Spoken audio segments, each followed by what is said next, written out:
still we are very interested in we were very interested in the idea of movements, no, and displacements. And in a way, I feel that somehow you have continued with that type of investigations and research in what it means from starting from an autobiographic kind of perspective in the way that somehow your life has been shaped by these historical kind of movements and acontecimientos and happenings. And in a way you create this poetic kind of work where you try to sort of talk about the complexity as well of these displacements, and somehow you go back to your autobiographic, like here, like specifically this one, this work, that I think it really responds to that sort of, I would say like looking at your own sort of history and trying to think what is the experience to be forcibly displaced. And in a way, it was quite moving, the video that you have here of your father telling, by looking at a postcard, the postcard, which you also use a lot, about the idea of postcards, somehow this idea of traveling, movement, being nomad, and it was quite moving, like saying your father really, with a very strong Argentinian accent, about his memories of that day in Barcelona when he just arrived. Yeah. And I wondered, like, if your father was somebody who told you many stories of his past, or it was like something that you had to specifically tell, like how memory worked in your sort of, because somehow memory is kind of an activator, like an agent in your work. No, but I think that, first I think also one thing that which was, I know even if it was a chaotic invitation, it was also the work that we worked with in Cuenca also resonates to the work that I'm showing here. It's I showed a work that I stole light from the Ethnographical Museum. Yes, indeed. And it made sense in Cuenca that we were, because one of the myths of Cuenca is that was the city of El Dorado, like this phantom golden city.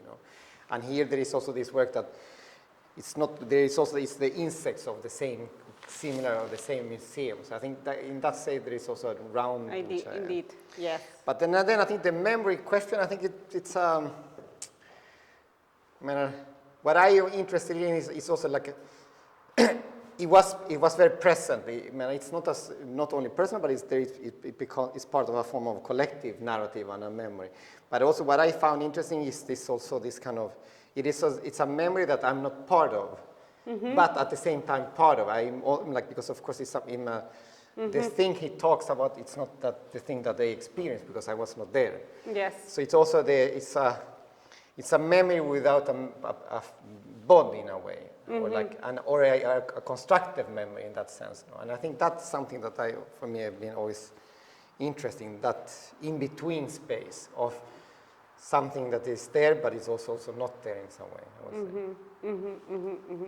And it has to do again as well about the storytelling, which it has to do with ethnographic museums as well. And I think, I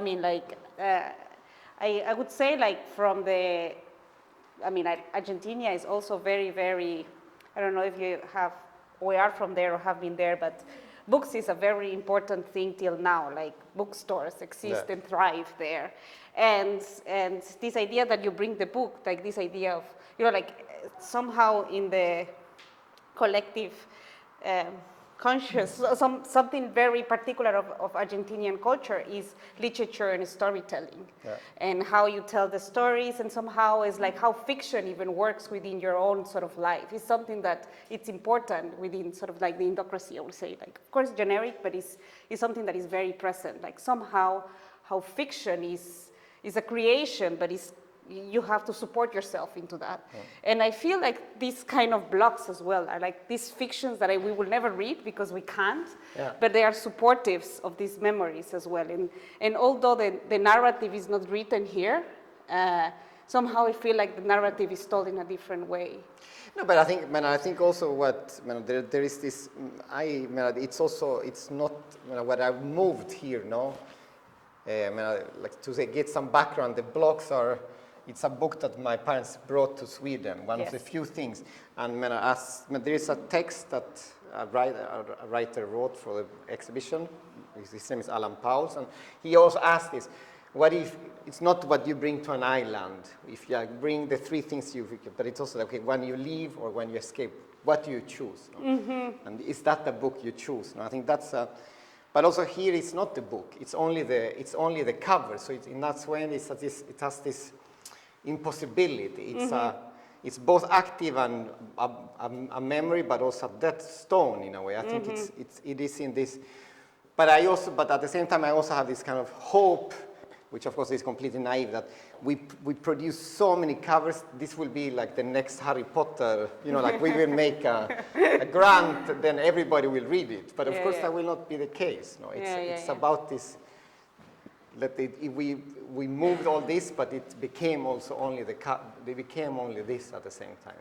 Yeah, but also you told me, and these are printed in the factory that your father worked in Sweden when he arrived.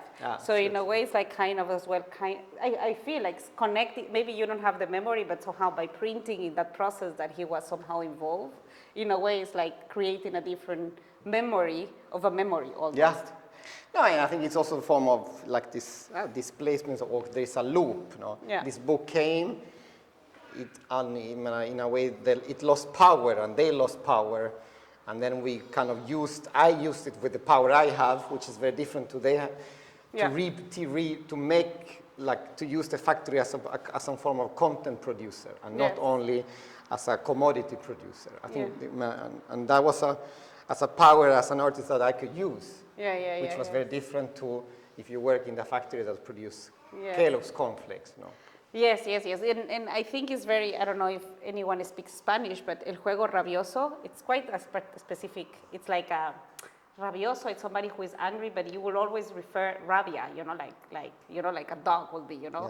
So it's kind of as well, like rabioso is something that is like struggling, you struggle. When you are with rabia, it's like you struggle your own feelings. And so in a way, kind of, and the rabioso juego is also kind of, and I think that's, you talk about autobiographic kind of displacements and all that, but in a way there is always friction in your work, I feel. Like there is always something that is unsettling and kind of like, it's actually, it's not as smooth, it's not only a support structure, it's like it's also a toy that is like with anger. Yeah, I think, but I think also I try in some way to, we talk like these questions of like exile or migration, but also to kind of, to try to look them in from a bit different angle. That's like I'm interested in that small shift in an exhibition, that when the viewer sees it from a bit different angle, and what happens, and how do you from there you create some form of narrative. I think that's what I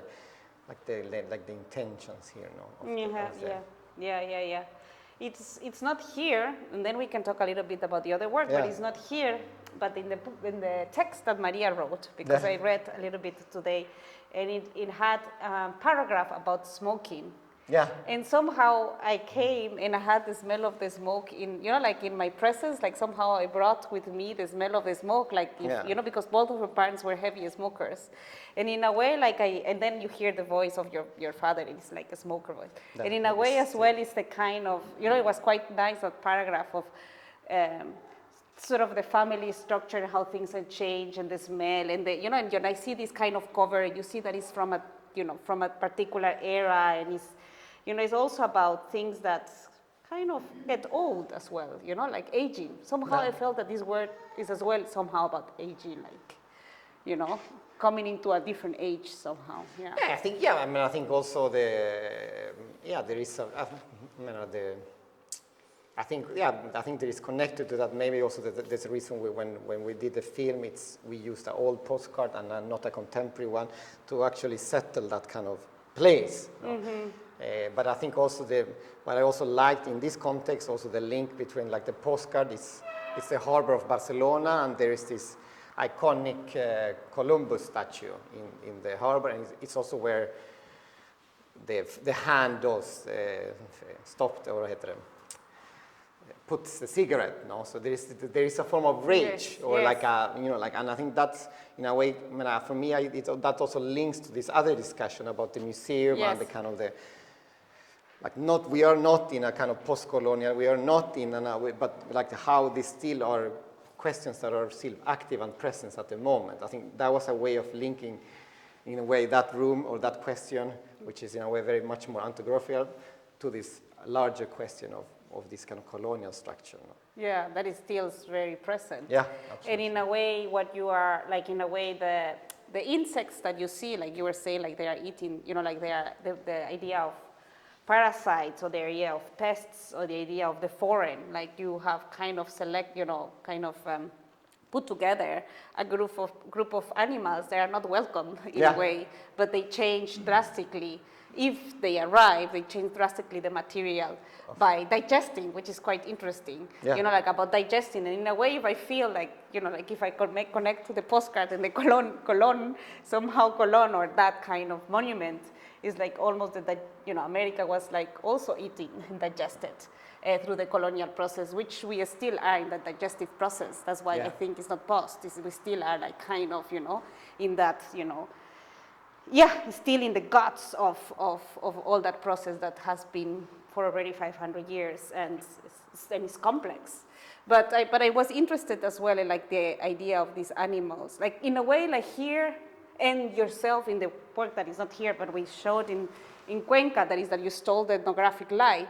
In a way, it's like kind of you are putting the focus on beings that are not invited, but anyhow arrived. Yeah, I think I think the insects are they're the pesticides of the museum, and of course they work a lot and they spend millions of euros to take that out, because of course that can contaminate the whole museum. No? Yeah. So and what they actually do is, if they found an insect, they kill it, and then they buy new ones to do research on. It's because they have to learn how they reproduce, what they eat, what do they like. No? So and then for me there is this double death. They kill them twice. But also the reference to this the museum in that sense, in a kind of political, it has to close. They want it to close, which you can also link to the contemporary way of that Europe is closing, or it's trying to close the border. No? So there's the force of the border. The museum doesn't want this in, but it still comes, of course. The sort of the fantasy or the fiction of the border, in a way. Exactly. And I wanted to talk a little bit more, like, what do you think in terms of like what you did there? Like, are actually insects of the ethnographic, or were you like, how did you collaborate? How did this work came about? Also, you know, like. No, but it was because of when I was here for the day, and then it was. Yes. And then there was also there was this big discussion of moving parts of the Ethnographic Museum to the Humboldt Forum, and also all the big discussion which continues today of what does that mean, this like this new like this idea of a new center and the relation to kind of German history. But so I knew that they were moving, or part of the clinic. So that's where I contacted them. I said, okay, but can I look at these insects? Like, how does it work? Do you have these traps? And so it was a collaboration and with them, and in the end, there was a person that worked in a laboratory that gave me samples of all the insects and the names of them, and so it was a collaboration like that. But I mean, many of the things started just also with the question of, okay, what is this? What do they collect? Why? And also the moment where they were moving to another space. Okay, what does it mean and why? I think that was like for me the entering point of researching in some way. Because in a way, I feel like as well. I mean, maps are always present, very present in your work. Like I feel like you like the map. Like somehow it's like kind of spatially, it's like understanding. Somehow. It's like it's good. I like it, but I cannot read them, which I think is a good combination. I will never understand a floor plan. I don't understand maps. I don't understand when I'm in the streets. So I think that's a good. It's a good thing not to know. Not to know. I think it's a good combination. That's why I also maybe look so much at maps. That they are unreadable for me also. Yes. And I lost my point, but I was thinking, because I think it's funny that you love maps, but you don't understand them. But in a way, it's almost like a resistance. No, I was thinking as well, like, I was thinking very much about these objects, like, because I'm thinking in other works that you've done in the past, and you would like to collect and somehow, not collect, but you gather, I would say, rather than collect, you gather objects, and somehow you put them, like I'm thinking here, like with this photograph, which I don't know where it is from, but you can tell me, and then this little stone on top of this, like, I've seen like somehow a gesture that you like to do is kind of making things stable, like somehow don't go away. Like the postcard with the little stone, like I'm thinking in that other work, that somehow is like kind of creating an unstable, I will say, form of capture. And I'm thinking a little bit if you somehow, this idea that like kind of having this context and embedded in your history, this idea that you somehow have a relationship with Argentina, that you were somehow always, kind of your parents should be there, maybe less for you, but somehow they were like, they had to flee.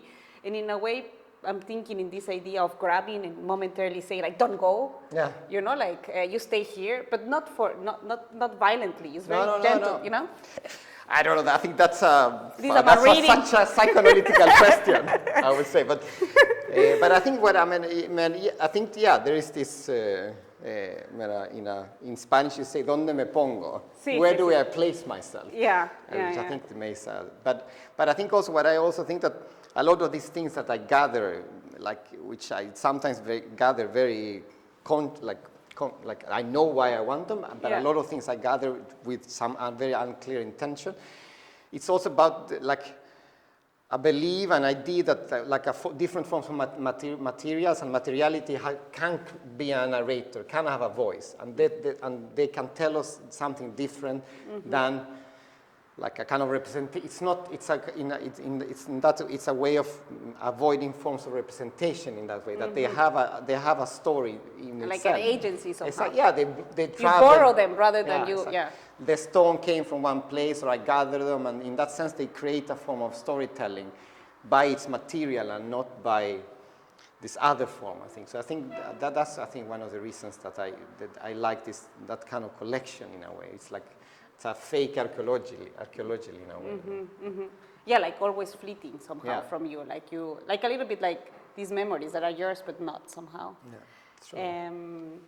I don't know, like, I don't know if you want to say something else, or do you open the questions to public, or I don't know if anyone wants to interrupt us and ask us something specific, otherwise we can continue, or, If there is some question, it may supposed to, it's like a very informal, so if there is a question, you're free to we are free to ask, otherwise we can. But, Did you ever read? Yes, of course. And what is it about? Not when I was young, but when I was older. And what is the book about? The book it's about these three young like they're like kind of small town hustlers or gangsters, and they try to survive in a kind of a suburb in Buenos Aires, and one which is a very nice thing in the book is that one of them works in like a book as antiquariat, like a book, a second-hand bookshop, and he hates it because the owner is a really not so, and he lives with the owner, and he tries to burn down the bookshop. So I think also that was also I like the link between that. The book is also a book about books in a way, yes, and this is a book that is not a book, that became the travel, and here it's something else in a way. So I think that's an important, like a link that I think I like. I think it creates something. Yeah, and all the sort of the violences of burning books and all that kind of saving a book is saving like a story, although it's like an edition, of course, and then but this one is not an edition. Exactly. This is like, because of course it's not that book. This is this specific book, and I think that's what I also like, the specificity of things, how that creates something. It's not only Roberto Alt's book. It's this specific Roberto Alt book made in this specific factory that, in a way, I hope, or like transforms the narrative in a way. I agree. Yeah. Can you tell us, this is Argentina, though? No, right? That's Genova. Genova, in Italy. So it's the birthplace of Cristobal Colon. So it's like there is a monument on, and this is it's called stethoscope. It's this camera, not camera, but that you see that were used before the VR, no, that you saw 3D, you know. So it's in a way, now one of them is covered. So it's a way of, and it's called the work is called cataract, which is like an eye sickness, no? Like that you cannot see. Yeah. Exactly. So it's a way of he will never be 3D. Colon stays flat in a way, no? As the world was flat. Or yes, indeed. As the maps are flat. Exactly. Yes. Yes, I think if anyone... Otherwise, we can continue over a wine. And thank you so much, Runo, and thank you so much for the invitation. It's a pleasure. Thank you, and thank you for coming and joining us today. Super nice. Yes, thank you. Thank you.